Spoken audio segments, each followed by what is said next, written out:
knowing you are not the doer doesn't bring you unconditional happiness.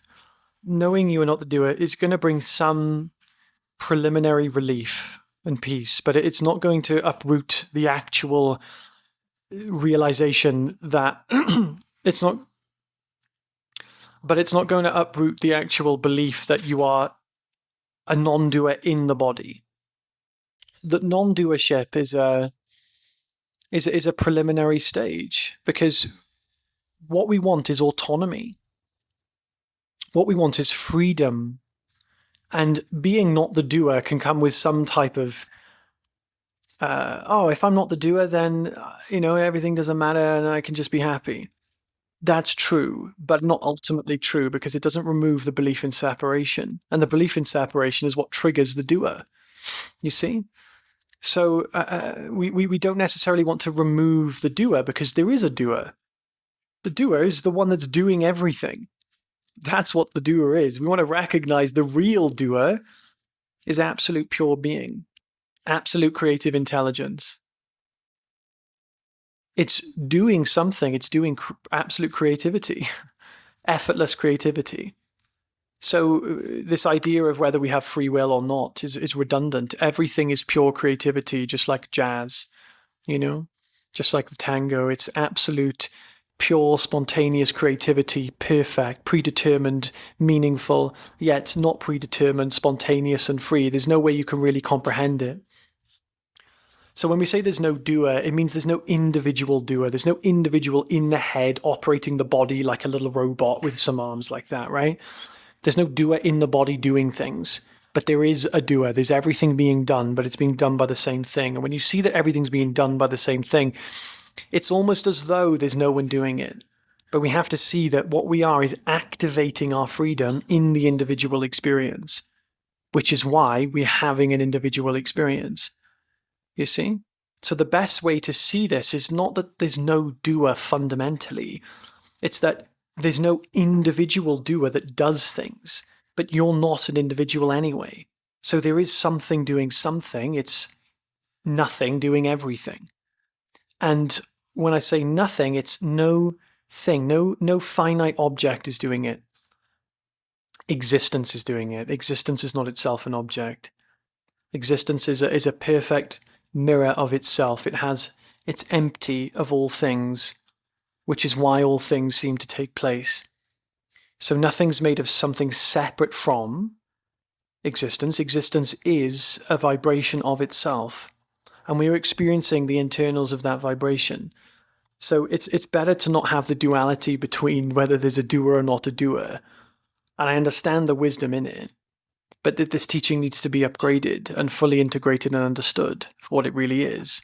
Because we want deeper and deeper levels of freedom, which is the process of what we're waking up to.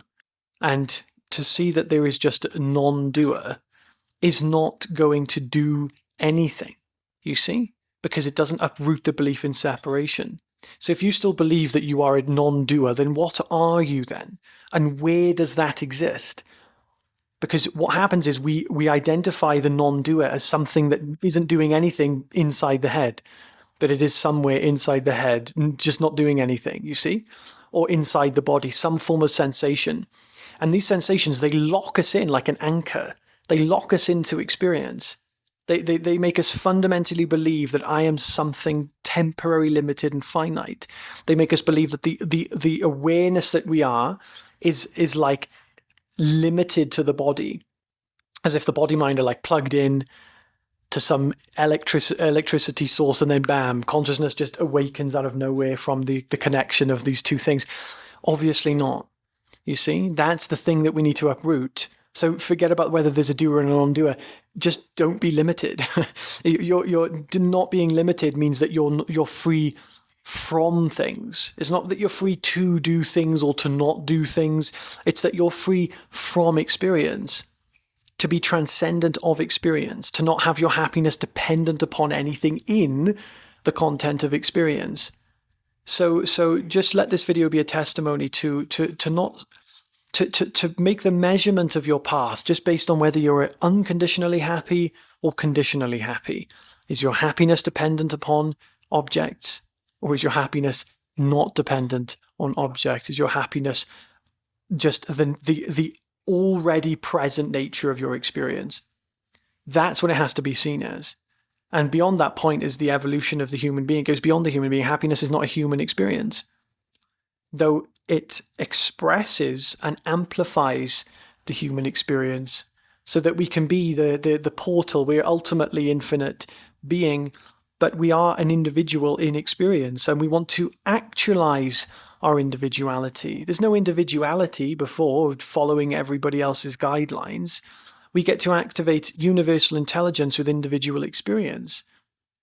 So yes, it is always the universal making the individual choices, but that's what creates the individual, the universal in the individual experience, enjoying the character, the actual appearance and story. It's not about cutting out stories. People think, oh, it's just a story. So yes, there are stories that cause us to suffer, but stories are not inherent with suffering. Stories are, it would be terrible if we didn't have stories. We're here to live a story. We're here to live a rom-com. Life is a rom-com. So remove this belief about stories also, because that is something that is going to create a lot of dryness, dullness in your life. We want greater and greater freedom as an individual, not to take that freedom away. You see, we're not a puppet to experience. We are the puppeteer, and we are experiencing the play that we are creating. I have a free community. The link is in the description. I do meditations every single week. I'd love to see you there if you're interested. Thank you so much for watching, guys. Take care. Bye.